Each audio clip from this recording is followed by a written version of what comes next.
What's going on, y'all? What's going on? Welcome back to the Dirty Bird Fly Through.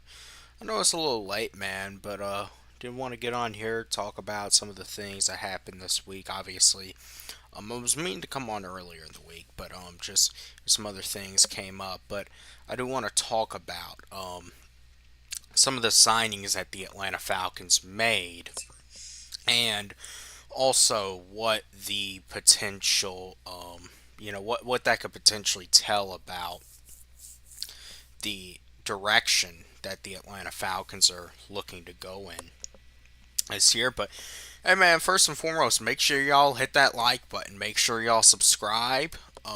Share it out. Y'all see the Venmo. The link is in the chat. And hit the link. Hit the link. Join the conversation. Y'all know that, that's obviously, I want y'all to hit the link, man. I want y'all to hit the link. I want y'all to um, come in and engage in the conversation. That's what I tell y'all, man. Engage in the conversation. Um, but yeah, man. So the Falcons did make some moves in free agency. And I'll say this. I feel like just from a substance standpoint, a quantity standpoint, this may actually be the most active the Falcons have been in free agency, or at least one of the most active free agencies the Falcons have actually had, at least in recent memory. I mean, if you look at what the Falcons really, I mean, the Falcons have been known to make, some big splash moves in free agency. Obviously like the Kirk Cousins deal and the Darnell Mooney deal and the Jesse Bates deal. But man, I'm going to be honest with y'all. The Falcons have never really been, especially in the first few days of free agency, a team known to make, a big quantity of signings. And the Falcons, they have done that this year. Now, a lot of these guys that we're seeing the Falcons pick up, granted, they are what you would essentially call you got guys on discount essentially. These were a lot of bargain pickups, and that's about what I expected the Falcons to do. And honestly, that's the smartest path that I think the Falcons could have taken this free agency.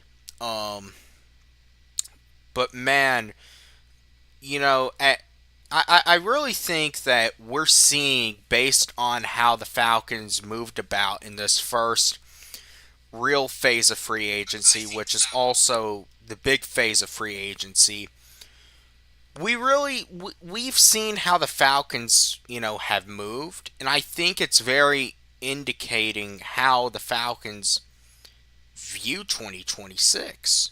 And really where they are with everything that's been going on.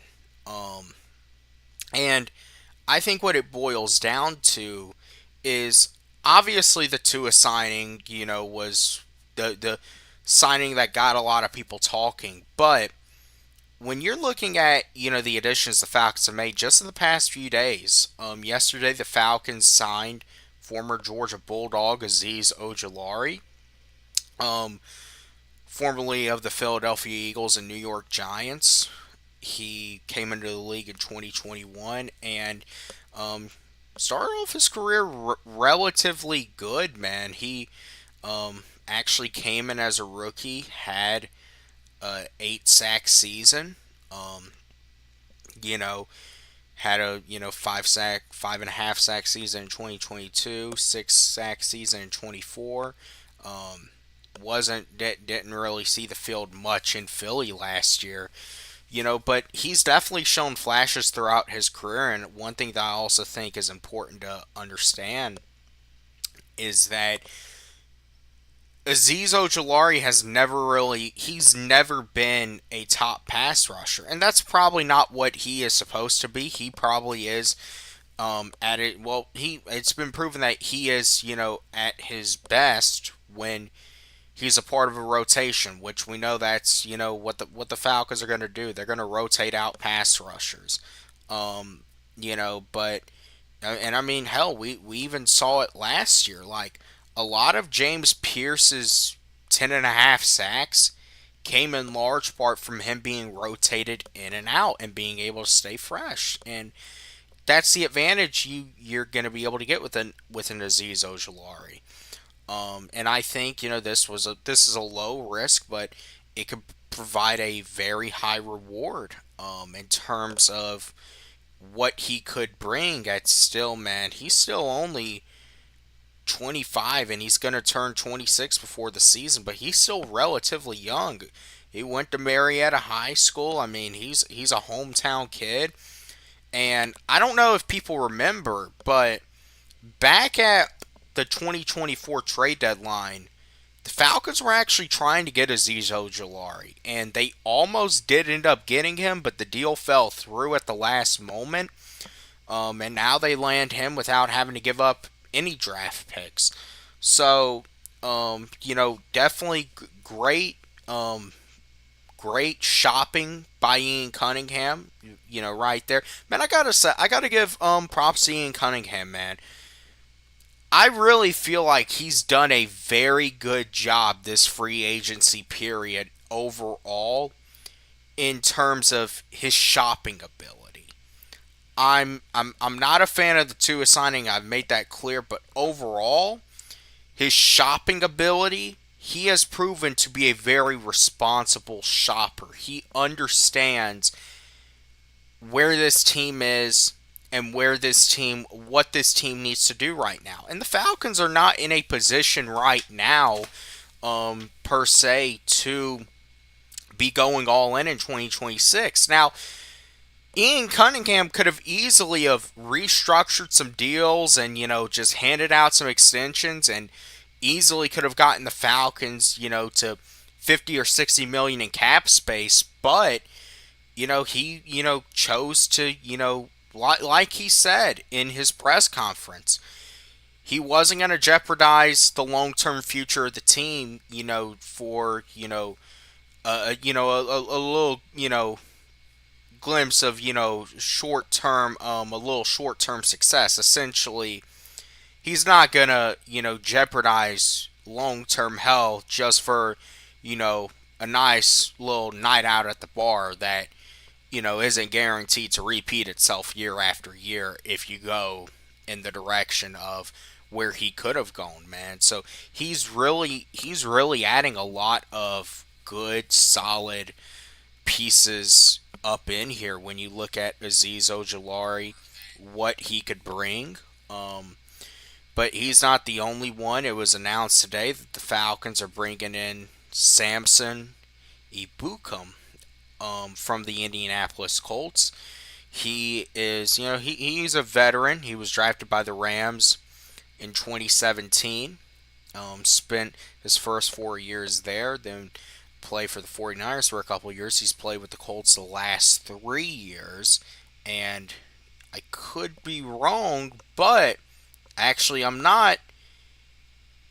He did play 1 year in Indy under Nate Ollie when Nate Ollie was a defensive line coach in Indianapolis, and that was the season that he ended up getting 9 sacks with the Indianapolis Colts, and that was his career year. So, and he really has not been able to stay healthy since then. He tore his Achilles in 2024, never was really able to get out on the field in 2025, but still 30 years old. If he can get back to full health and being back with Nate Ollie, if he can stay healthy, this is a guy that he could do a lot of damage up front. And there was a big question, obviously, with the free agents that the Falcons had in Leonard Floyd and Arnold Ebiketie, and also this James Pierce situation, which I want to talk about this James Pierce situation in a second, because there's been a lot of new things that have come out this week about it that I really want to touch on now. And also, by the way, appreciate y'all for checking in. If y'all are watching, man, make sure to like and subscribe. Hey, roll call in the chat, but hit the link. You see the link, hit the link, join the conversation. I know it's late night, but hey, We can talk about the Falcons. We can talk about whatever you want to talk about, man. But hit the like button, share it out, share the link out. You see the Venmo up there, all that good stuff. So, but yeah, man, I really overall I like the type of shopper that Ian Cunningham is. He's very disciplined and calculated in these signings, which this is a situation where if he wanted to, he easily could have created money, but he decided against it. He decided to prioritize the team's long-term cap situation, which you have to with a lot of guys due for extensions coming up. Kyle Pitts, Drake London, Bijan. What's going on, Wallace Smith? What's going on? Hey, hit the link, man. Y'all hit the link. Share it out. Support, man. It's always appreciated. Um, Appreciate you for checking in. And those types of players, man, like it's a situation where you almost had to be disciplined this off season. But I think what it really goes to show you about where the Falcons view 2026, and it might be a tough pill to swallow, and it's even a tough pill to swallow for me because listen, after 8 years of missing the playoffs, we want nothing more than to be back in the playoffs. Get that feeling of playing postseason football. I mean, it's a feeling that has, been long missing in Atlanta, and we all want it back. But we also kind of have to face the situation that we're in, and in sense of the Falcons had a window to start making the playoffs, to really get on top of the NFC South after Drew Brees left, after Tom Brady retired, and the Falcons squandered their opportunity. Each of the last 3 years, they were right there, tied for the division lead essentially. 23 and 24, they had the division in their hands, and they handed it to Tampa both years. Last year, you can point out so many games that, went, the other way by one or two plays, and it's the reason Falcons didn't make the playoffs, but the Falcons finished with the same 8-9 record as the Panthers, who ended up winning the division. And by the way, the Panthers, they made some big noise in free agency. They made some major acquisitions. They're trying to really level up, and that's I noticed what they're doing. Is it going to work? Well, we'll see. But I noticed what they're doing. And obviously, some big news. Probably, in my opinion, the biggest loss for the Falcons is free agency. Caden Ellis going back to, and man, when I tell y'all that, I mean, this just makes my head hurt thinking about this. Caden Ellis going back to New Orleans. Obviously, personally, Kane seems like a very nice guy, but shit, you want to go, you want to sleep with the enemy, you want to go back to the enemy, then almost kind of goes to show that never should have trusted you to begin with. If you're gonna obviously start over there, you spend 3 years over here, you do great, but when it's time to cut that deal and ink in something long term, you decide to. You could have went anywhere. You could have went to San Francisco. You could have went and play with your brother in Denver. But no, you decide to, go back to New Orleans. And then, you already know. So, I mean, it's kind of a situation where we just got to, accept what it is. But it still makes my head hurt that that's how it ended up playing out. But, man, that was a very big loss. Now, the Falcons did add to that linebacker position as well, even before K and Ellis signed with the Saints. So that kind of goes and tells me that the Falcons had accepted that they weren't bringing K and Ellis back. Which I'm gonna be honest, for me, it kind of pissed me off that we didn't make more of an effort to bring K and Ellis back just because of how important I feel like Kane Ellis could have been long term to this defense, but I understand that the Falcons were very much in a position of they're trying to build for the future, and they're trying to, they are trying to get younger. I know we signed a lot of veterans, but ultimately Ian Cunningham, he wants to really inject some youth into this football team, and that's what he's going to end up doing, I think, with these upcoming drafts. Um, do want to read off this comment from Wallace Smith. He says, "I think they have done a good job so far with the free agents that they have signed to add more depth to the team in their first few weeks on the job." Yeah, man. Look, that's one thing that the Falcons, did this free agency period that we really haven't seen them, really ever do in years past. They are heavily addressing depth, and they're getting depth in place. I mean, you look at a lot of these guys. I mean, you look at Cameron Thomas. That's a solid depth piece. Channing Tindall. That's a very solid depth piece. He played at Georgia. Now, Christian Harris,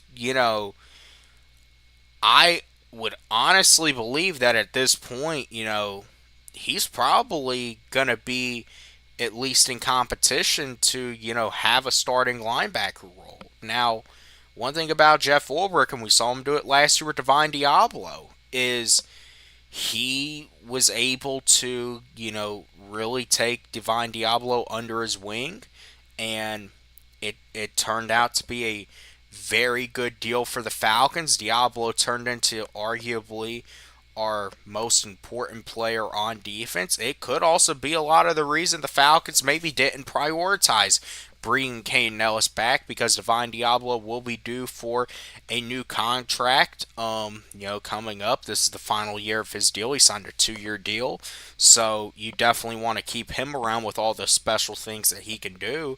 And someone like Christian Harris, he is a traditional linebacker, but the thing with Houston is, they have a very stacked defense. That Christian Harris, another guy that was really dealing with injuries, after he had a solid first few seasons in the league. He was just never really able to bounce back. Especially with all of the guys that Houston had in front of him to take his spot. It's like they say in football, you could disappear for one day and you come back the next day, your spot may already be taken. Like that's just how it is sometimes, but you take a look at a lot of these signings that the Falcons have made. I mean, they're, considerably, in my opinion, they're solid signings. They're what the Falcons need. They may not be flashy, they may not excite you, they may not make you jump out of your chair. They certainly don't for me, but they're what we need. You got to have depth as a team, and Ian Cunningham understands that. It's the first time that I feel like a GM has truly understood the importance of depth. I think Christian Harris will be the starter at the middle linebacker spot. Yeah, I mean, unless the Falcons decide to draft, a linebacker with that first pick in the second round, that's definitely what it looks like, and we'll have to see where it ends up. But I mean, I have confidence that Jeff Ulbrich, as long as the thing with it, man, I feel like with a lot of these guys that we picked up on defense, as long as they can stay healthy, I feel like we're going to see Jeff Ulbrich be able to get a lot of these guys right. Azeez Ojulari being one of them, Samson Ebukam being another, Christian Harris definitely. That is a Jeff Ulbrich project if I've ever seen one. Getting that guy's career back on track. So yeah, man, like this is a, look, you got to look at this stuff, and that's just where we are. But news did just come out that Arnold Ebiketie will be going to the Philadelphia Eagles on a 1-year deal. I mean, it's like we say the Falcons have, but it seems like the Falcons have really kind of been anticipating this, but at the end of the day, I feel like there's a reality we have to face about 2026, which is that the Falcons don't view this as a year that they can seriously compete. And that's kind of a hard reality to accept, but it is. Now, I will say, there's a but. In the NFC South, as we know, things are different. Now, will the acquisitions that the Carolina Panthers have made take them to the next level and potentially get them over the hump? Because the thing about the Panthers is, even though they made the playoffs last year, they have not had a winning season themselves since 2017, and they're looking to get over that mark. So, could these be the signings that potentially takes Carolina from that 8 to 9 win, just hovering around 500 category, up into double-digit wins, and making serious progression, towards becoming a team that is respected more around the league. And the Saints have also made a lot of signings. I mean, they signed Travis Etienne. Obviously, I talked about the Ellis signing. It's, I mean, at the end of the day, we are seeing, those two teams, they're making those splash signings, that can really, those could be guys that, can make a serious impact. And the Tampa Bay Buccaneers, they're just, I think Tampa Bay is, about to go into a little bit of a rebuild mode, if I'm being honest. I think they've kind of thrown the towel in on Todd Bowles down there. And I mean, they're hoping and praying that, Baker Mayfield can go and pull something out of his ass again, like they've been asking Baker to do, really ever since he got there.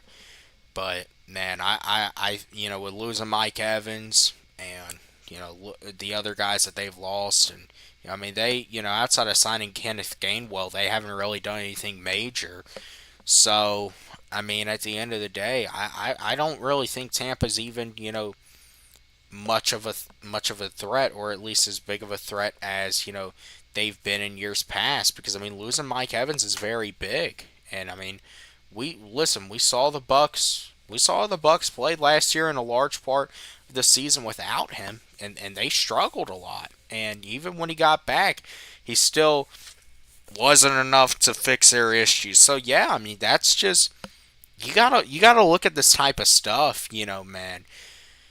But I think for the Falcons, they're building long term. But I think as far as the quarterback position goes, you know, that's the big thing that the Falcons are going to use 2026 to figure out in large part, is they're going to figure out, okay, obviously we have a set core of guys that we know we can roll with, young players that are going to contribute and be stars for this team.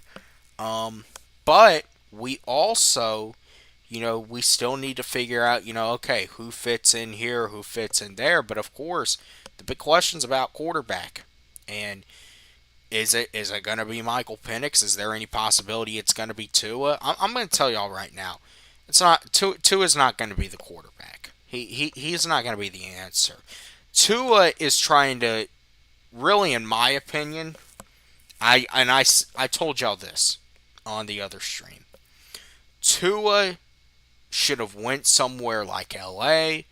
or San Francisco or somewhere like that where he could have been able to sit his ass down on the bench, Kansas City, sit his ass down on the bench and learn from, one of the best offensive minds in the game. I'm not saying that Kevin Stefanski is not a good offensive mind, but at the same time, he should have went somewhere where the situation was already stable and he could have sat back and really watched, but I mean, let's be honest, at the same time, Sean McVay, Sean Payton, Andy Reid, Shanahan, like hey, Kevin Stefanski's good, but his offenses have never been to the level of those offenses, and I mean I hope his offenses could get to those levels, but they never got there in Cleveland. I mean now I would argue that he does have more high end talent than he had in Cleveland, but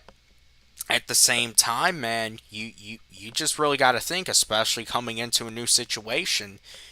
This is a new situation for him. It's a new situation for Michael Penix, really, because now, I mean, he's in a situation where there's obviously no guarantees, and that could be a good thing for Michael Penix. That actually could be a very good thing, that there's no real guarantee, unlike last year when you know, it essentially felt like he was allowed to get too comfortable, and that almost was some of the shortcomings at times. Is it never really felt like there was a sense of urgency. So that, and I mean, just taking a look at it, this Falcons quarterback situation has been a mess for so many years. We got to be. I mean, look, let's just take a look at it, okay? We have not had a stable quarterback situation since Matt left after 2021. 2026, and Matt's now the president of football. We still don't have a stable quarterback situation. If you mean to tell me that this is going to be a stable quarterback situation in 2026, you're probably sadly mistaken. I mean, this is going to be a situation, you got to think about it. Every year since Matt has left, the Falcons have had more than one starting quarterback in each of those seasons.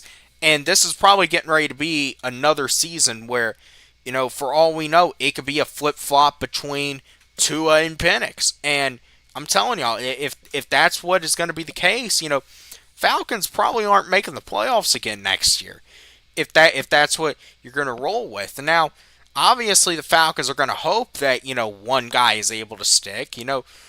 I'll go ahead and say it. If it is Tua and the Falcons are succeeding, I'll be happy for him. I don't hate Tua personally. I am an Alabama fan. I would love nothing more than for an Alabama quarterback to be succeeding on the Atlanta Falcons. But I just don't see it happening. And I think with Tua's injury history, like I told y'all, this dude is one bad slam on the ground away from having scrambled brains. Scrambled brains on top of the stove. Cooked on top of the stove. And then garnished up real good. They're running the ER Derby. Like what else do you want me to say? You should have, I get they want, two lefties back there. They want that stability.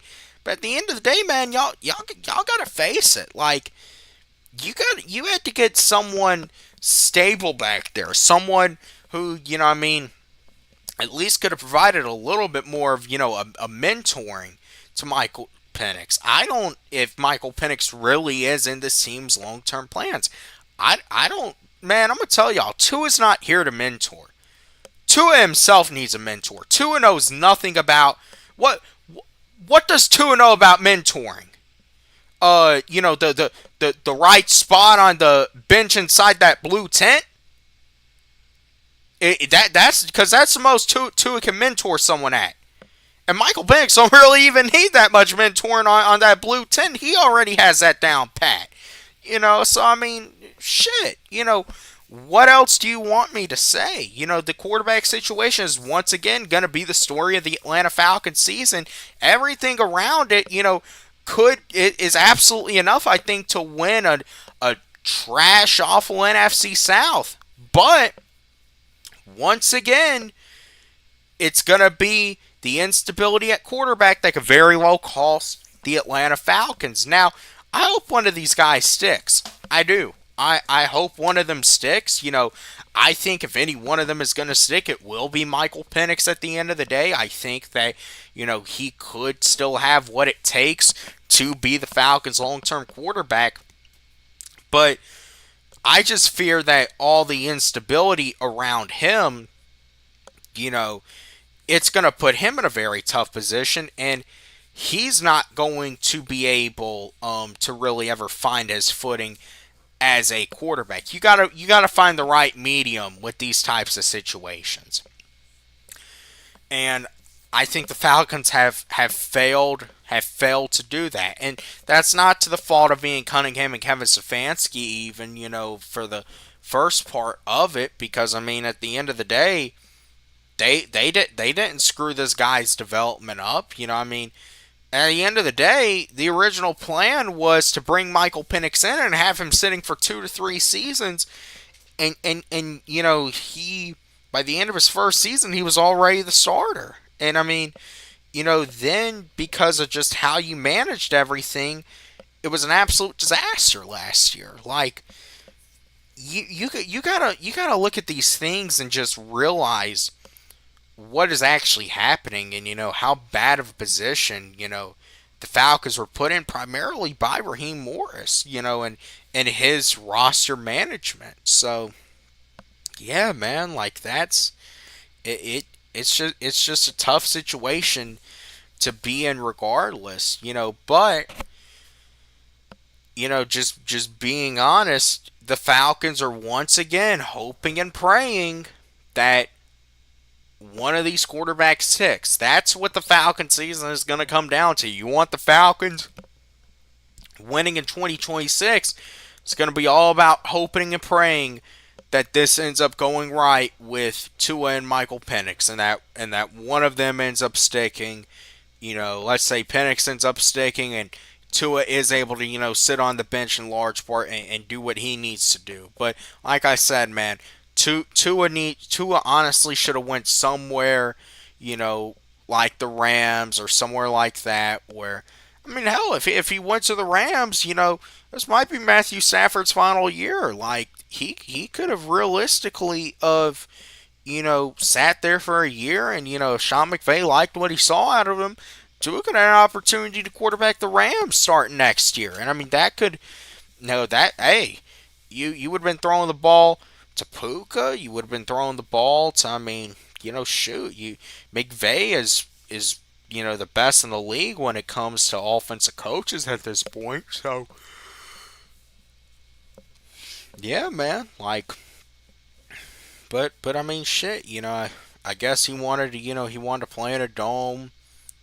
Still wanted to be in some of that warm weather, but I mean, California is closer to Hawaii too. So, man, I really don't know. I think this goes to show that Tua is absolutely trying to get a starting job right now, and Tua just isn't a starter. So, but I'll tell you all this: it is early in the off season. And I mean, shit. For all we know, in 2 or 3 months, we're talking crazy about how the Falcons could win double digit games again. But at this rate, it's kind of hard to see it. I really think that 2026 is going to end up being you know a building year in a lot of aspects for this team. And if this quarterback situation doesn't go right, this is why the Falcons are valuing comp picks. That's why you're also seeing them not go too crazy with free agency, because they're valuing these comp picks. Right now, the Falcons are projected to have 10 picks in the 2027 draft. And if that ends up being the case, and the Falcons, they end up struggling next season because the quarterback shit the bed, that quarterback class next year is absolutely loaded. You got Arch coming out, Dante Moore, and a lot of other guys coming out of that quarterback class, man. It's a situation where you could come away with a top quarterback even if this doesn't go right. But of course, you would prefer for one of these guys to end up being able and taking the Falcons to where they can go. But man, if y'all are up in there, hit the link, man. Hit the like button, subscribe, comment, share out, type in the chat, interact, all that good stuff. Hit if you can. I know it's late and I know it's a Thursday night, but hit the link, even if it's just for a minute. Hit the link, join in on the conversation. Um, let me see. Wallace Smith. Shout out to Wallace Smith, man. I think they signed Tua to keep the same continuity with the receivers catching balls from a left-handed quarterback instead of getting a right-handed QB and them having to switch back and forth. Yeah, I mean, and that that could be understandable, but I mean, still like you're looking at that like those are the little parts of the equation of stability. Bigger parts of it is your ability to stay healthy and reliability. And two is just not reliable at the end of the day. And there's a very real chance that listen, there's a very real chance Michael Penix doesn't get cleared and Tua ends up starting week one. And I'm just gonna go ahead and tell y'all like that can make the first couple weeks very interesting in it. And if Tua comes out and plays well, you're just not putting him on the bench for Michael Penix after that. So that really puts you, I think, in a tough position if you're the Falcons. But shoot. At the same time, I guess that's why I say they're just looking to see what ultimately ends up sticking. That is what is going down with the quarterback position this year. Is they're going to see what quarterback sticks, and if neither of them sticks, they're going to go to the draft and they're going to draft one in the first round next year. So it's going to end up happening. But as far as the rest of the signings go, man, overall, I would give I would probably give the Falcons a very solid B plus for everything they've done. It's nothing too fancy. And the only thing I really didn't like that they did what was the Tua signing, and I told y'all why. But everything else, I like what Ian Cunningham has done. He was active. He clearly let us, know that he was very much awake, but he made smart moves, and that's really all you can ask for. Because one thing about Terry Fontenot is Terry Fontenot made some very questionable decisions. Some might say impulsive. But yeah, man, it's it's gonna be very interesting. Let's see, didn't Tua play every game last season before they benched him? Yeah, yeah, he did, but you come on, come on, at any time that that Tua could easily like I said, one wrong slam to the ground, a little too hard, all of a sudden you got scrambled brains cooked on top of the stove. But I mean, no, he did take those jiu-jitsu classes, I heard, and I guess that it could have helped him a little bit. But maybe next he needs to go to some all 22 school and figure out why he was throwing all those interceptions last year. Because there's a reason Miami cut him. Like, let's be clear, there is a reason that and look, Miami finished 7-10. Like there was obviously a lot of considerations about what was going on over there, but at the end of the day, man, like he in large part cost Mike McDaniel his job last year because of some of the bullshit that went on over there. So and I mean they're paying him a lot of fucking money too. So I mean it wasn't easy to just say, or it wasn't even easy, to, just say, even if he's this bad, we're going to cut him. Because, I mean, I think Tua has the largest cap hit in NFL history. That's why we're able to get him on the minimum, And that's really, that even that goes into, once again, I'll give Ian Cunningham credit in the fact that at least if you're going to take, this type of move, you ain't going to let it cost you any money, because, I mean, shoot, we know Terry Fontenot, he did something pretty similar, but he ended up spending a hell of a lot more money, I mean, I'm going to be honest with y'all. I really don't think there's too much of a difference outside of course, the fact that Tua is left-handed from, Tua and Kirk Cousins. Like, there's really, in terms of what they bring to the situation, there's really not much of a difference. I mean, at the end of the day, the national media, is going to be saying you should be starting Tua over Penix. I mean that's the thing. And look, for Michael Penix, it's an opportunity to prove him wrong, but at the same time, you know, it creates a lot of unnecessary noise other than just, having a typical backup. And Tua's not a typical backup, man. This is a guy getting paid a shit ton of money. He's a former top 5 pick. I mean, you're looking at, this guy and you're saying that, this is a guy that very well hopes he can start in the league again one day. I mean, and look, he's hoping that he could potentially take over the starting job here. I don't see him doing that. Um, but at the end of the day, man, it's going to be interesting. Yeah, a $99 million cap hit.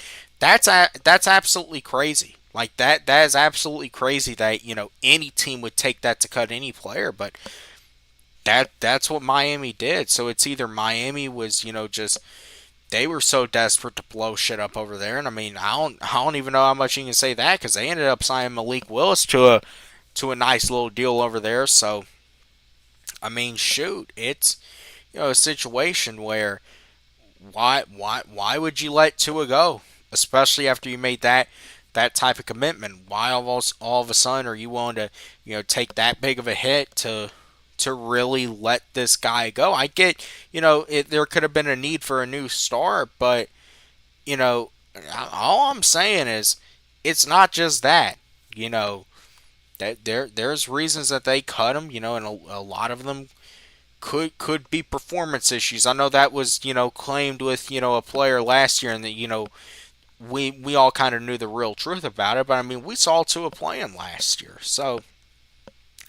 But I will say I like how they built up this wide receiver room. I like the addition. Obviously, I like the Austin Hooper addition. Number one for nostalgia, and number two, he really does provide something that this team is going to need now with how Kevin Stefanski likes to run his offenses. Um, and I like the additions they made to the most part for this defense. They knew they had guys walking out of the door, and I feel like they've done their best job possible to kind of supplement for that. While still being strategic with comp picks and obviously not really overpaying. I mean, the only restructure they ended up having to do was they restructured Jake Matthews, and I mean Jake Matthews essentially is ultimate team player. That's why I say I really hope that in the end the Falcons end up doing Jake justice. Whenever it is time for him to go, and that they honor his wishes, because man, that guy has restructured so many times. Been extended so many times. Has taken pay cuts so many times. So I mean, a real shout out to Jake Matthews for the type of team player that he has been here. I think as soon as Penix gets healthy, he will probably be the starter over Tua. It's easy to say that, but once again, and to think about the first month of the season, y'all got to realize this. Indy started 8-2 last year. They finished 8-9. The thing about the first part of the season is it can fool a lot of people. You could start out your first 4 games being primarily cupcakes, and I mean, there's a possibility that the Falcons are sitting at 3-1 and Tua's played well enough, even if Penix is healthy, then I I don't think you're pulling Tua. I don't. I think you start pulling Tua when he starts stinking it up, and you're then making another quarterback change mid-season, and it's going to put you in once again another really really rough position, because then at that point Michael Penix will have a lot of rust that he has to knock off. That is why if he is able to make it back in time for training camp, obviously you don't want to rush it, but if he is able to make it back by the start of camp, then I would prefer to see a competition and see how that plays out. Um, just to really see how, I mean, what who is the best quarterback that we have. There's a possibility it might be two, and if it is, it is. I'll say this for Michael Penix. If you can't beat out a Tua that really is kind of lost in his career, and you shouldn't be starting here. You shouldn't be starting here. You need to go somewhere else and figure it out. But it shouldn't be in Atlanta. But at the same time, if Michael Penix is in this team's plans, then at least in my opinion, despite the fact that they're both lefties, I wouldn't have brought in Tua. I said I would have brought in someone like Joe Flacco, um, or someone along those lines to mentor Michael Penix and serve the role of that mentor. So, but hey, y'all see the link there. Join the conversation. I see a couple of y'all are watching. Appreciate y'all. Hit the like button, subscribe, comment, share out, join the conversation. Keep typing in the chat, engage, all that good stuff. Hey, what are y'all doing this weekend? What do y'all think? Let me ask y'all a question. What do y'all think about our new uniforms coming out in a couple weeks? I saw tonight the Tennessee Titans, they released their new uniforms. They did a little reveal to a couple thousand people. I'll say their new uniforms look very nice. They released a new logo too, new you know um, new everything, man. Total rebrand, and I'm really kind of digging, everything that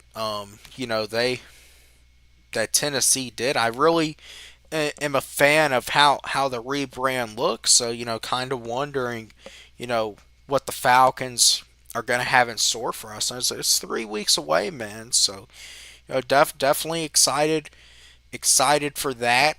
There have been some leaks of what it's supposed to look like. And if those leaks are true, then I mean, overall, I'm okay with what I'm seeing. I definitely think it's an upgrade, but yeah. So, but y'all see the link there. You know, let me know what y'all think about what's going on, and what expectations do y'all actually, matter of fact, have for the Falcons, really for the rest of the off season.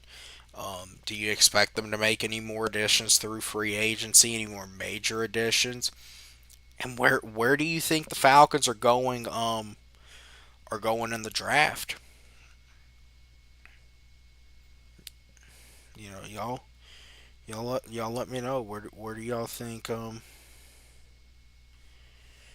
we're going to end up going in the draft? So, oh, I was wanting to talk about I want to talk about the James Pierce shit. Because a lot of things have came out this week. So earlier this week, more details about the incidents with him and Rakia came out. Obviously the reports that they had been having several altercations in the months leading up to his arrest in February.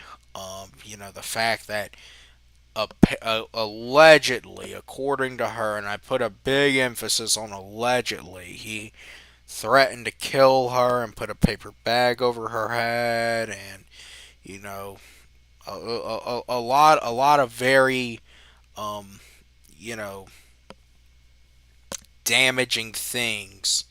That can obviously damage someone's reputation, but of course are very, very serious allegations against James Pierce. Very damaging. Um, you know, but it did, and it also did come out that Rakia Jackson was granted a restraining order or a protective order on James Pierce Jr. And He is not allowed to go 500 feet within her or 100 feet within her vehicle. Or essentially he's not allowed to have any contact with her. Um, Now it did come out today. I guess they went to court and the charges have been, formally filed. As we know, he was initially charged with 5 felonies. He was charged with, 2 counts of battery with a deadly weapon, and among other things, um, stalking and trespassing. However, the charges have been, are now formal, and he is facing 3 felonies and 1 misdemeanor. He will not be facing, and this is I think very big to the case. And if y'all don't understand, then y'all are gonna have to stay with me for a moment. He, Falcons James Pierce Jr. This is all according to Andy Slater, down with Fox Sports South Florida. Atlanta Falcons James Pierce Jr. will no longer face a charge of aggravated battery on law enforcement. Sources tell me that prosecutors decided there wasn't enough evidence on body cam to charge him with that felony, which could have put him in prison for 5 years.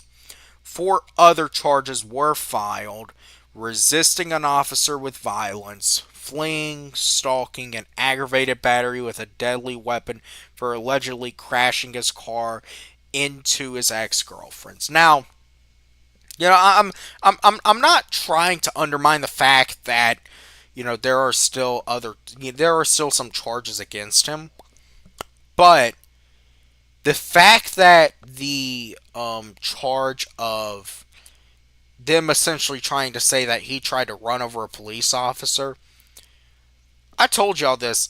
That was the charge that he had to worry about. That is one that it's very hard to negotiate if that is what they proceeded with on him, and they tried to claim that on him. Then there was a very real chance that his career may have actually been in jeopardy, and he might be facing some serious prison time. But the fact that there was not enough evidence, and like I have been saying, and also Three Dirty had been saying, we need to see the body camera, and we need to get, we need to see what really happened. Well, prosecutors viewed the body camera, and they determined there really wasn't enough to go with the charge of aggravated assault on a police officer, or battery. So these other charges. Now, they do have a resisting arrest charge. They have a fleeing charge, a stalking, which I believe the stalking is a misdemeanor, and the aggravated battery with a deadly weapon for allegedly, crashing his car into Kia's. Now, the thing about it is, there is still a resisting charge and a fleeing charge, but those obviously still, they're not as serious as what aggravated battery on law enforcement would be, where they're insisting that he assaulted a police officer. A resisting charge, they're resisting with violence, but that could be very skewed as well. And once again, these are just the charges that they have initially decided to proceed with. This is the first proceedings that we have heard in this case. They could always get in front of a judge, and they could easily, I think, if they were able to get this aggravated battery dropped, they could get this. They could get the resisting charge knocked down. They could get the fleeing knocked down. There's a lot of ways they could go with it. I'm just telling y'all that's how the justice system works. That's how his legal team. You also got to think. At the end of the day, he has extensive legal resources. He does. As we were discussing, the fact that he was picked up in a black Suburban upon being released on Super Bowl Sunday, that's something that he couldn't have arranged. And I'll just leave it as there as far as that goes, but those are charges that can be knocked down, or even they could be thrown out even, or pleaded down. The stalking charge is already, I believe, a misdemeanor. So that's already gonna be it for itself. And here's the thing with the aggravated battery, which is them trying to say that he tried to assault her, or tried to hurt her. He slammed into her car. The thing is that can get pleaded out. Now, we've heard things about her saying that she was scared that, he was going to kill her. And, a lot of things have come out, about just, first of all, the relationship seemed very, very, very toxic. Um, on both ends, probably. Clearly, he was obsessed with her, and she didn't want anything to do with him. At least, this is what it appears as, or this is what we're told. However, um, we also have to consider that in December, and there were reports that came out that these incidents that were being reported to police, they began back in November, but in December he was with her in Detroit when her old basketball jersey was retired at her high school, and they honored her. He was with her there. And I mean, that's a very special event for her. That's a very coveted event. That's a once in a lifetime type of event for her to go back to your old high school and them honor you and retire your jersey. And he's with her. And then not just that, 2 weeks before he was arrested, he was posting with her on his Instagram. So that, I also think, could potentially be used by his defense team to poke through a lot of what is going on in this case. Not listen, I'm just telling y'all, not everything is going to add up in the courtroom. These are two very young athletes who felt on top of the world, and let me say it once again. He shouldn't have been down there messing with her. He shouldn't have had any intention of trying to hurt her or anything. He should have let her live her life. He should have lived his life. But obviously, he did not have that support system, or he did not have the discipline to just be able to walk away. And that is his fault. That's his own fuck up. And he's going to have to face the consequences for it. You don't put your hands on a woman. You don't try to hurt a woman. Those are things that we are taught. But in this situation, and how these cases end up a lot of the times, is that plea deals are reached. And she will probably end up being paid off. She will get paid a very good amount. He will probably get probation, might have to wear an ankle monitor, you know, probably be community service requirements. He'll probably have to end up serving a suspension of some sorts, probably 6 to 8 games. The Falcons will probably have him on a strict program. But if everything works itself out and he stays committed to it, James Pierce will play for the Falcons again. Like that is just the thing. He'll have to serve a suspension, but we've seen this a lot of times with players. Like Rashee Rice only got a 6-game suspension for all the shit he did. Like and you just got to think about it. So yeah, man, that's just what the situation is with this entire James Pierce saga is. They're probably going to end up settling a lot of it out of court. You know, he'll end up getting probation, he'll have to serve a suspension and all that. You know, but as long as he does what he needs to do, you know, the Falcons, you know, and Matt Ryan especially have, you know, I'm sure have been putting together a solid support system for him. Obviously, Mr. Blank has great resources as well. You know, also has great legal resources.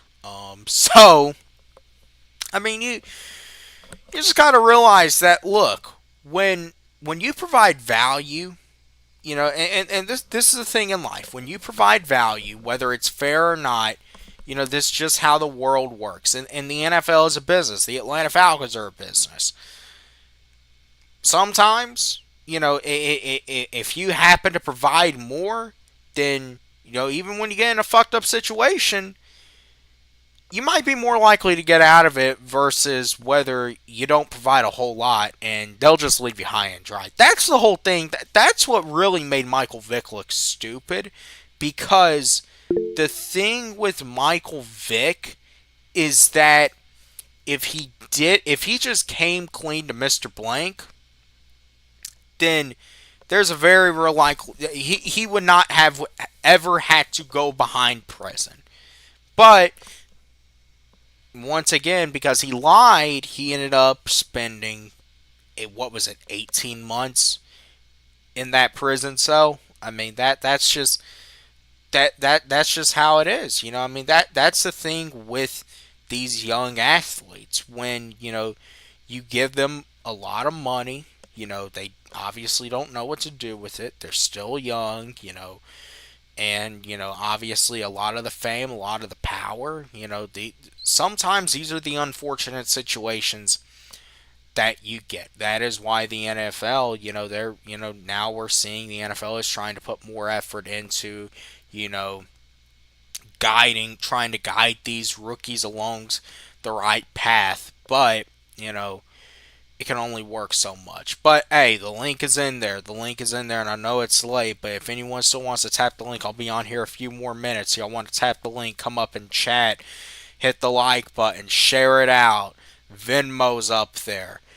Shout out to Wallace Smith in the chat, man. Wallace Smith really been holding it down in the chat tonight. I think that they will lean more on the offensive side when most of the moves have been on defense in the draft. Yeah, I think that could be fair. I think it's very possible they could draft an offensive lineman with that second round pick. And, you know, when you take a look at it, that could, you know, be a, you know, long-term building move for the Atlanta Falcons.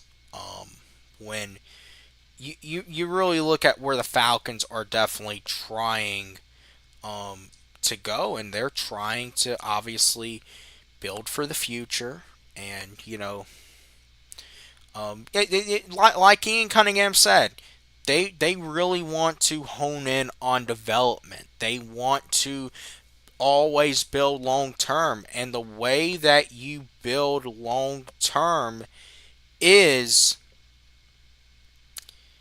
you draft, and you draft well. That is how you end up doing it at the end of the day. You draft well, and that's how good teams stay good. Philly, Baltimore, and I mean, these are places that Ian Cunningham comes from, has a pedigree in. These have been some of the most successful and stable organizations. They are those stable organizations, and they are successful because they build up well. They build through the draft. They're always reloading. That's how a lot of Philly's roster has, you know, really been built, is through the draft. So yeah, man, that's you know, that's really it. You know, if y'all aren't gonna hit the link, then I'll get ready to start closing it down. But I do want to say maybe I'll come back on. I know it was late tonight as well, so I understand people have work and stuff like that in the morning. But I did want to come on here and, you know, just kind of see how people were feeling. You know, how how they were feeling, about this this whole situation, with free agency. So I might come back on Sunday, and talk about um, something, especially if a topic arises. But anyways, man. With that being said, I do appreciate everyone for watching. Remember to like, comment, subscribe.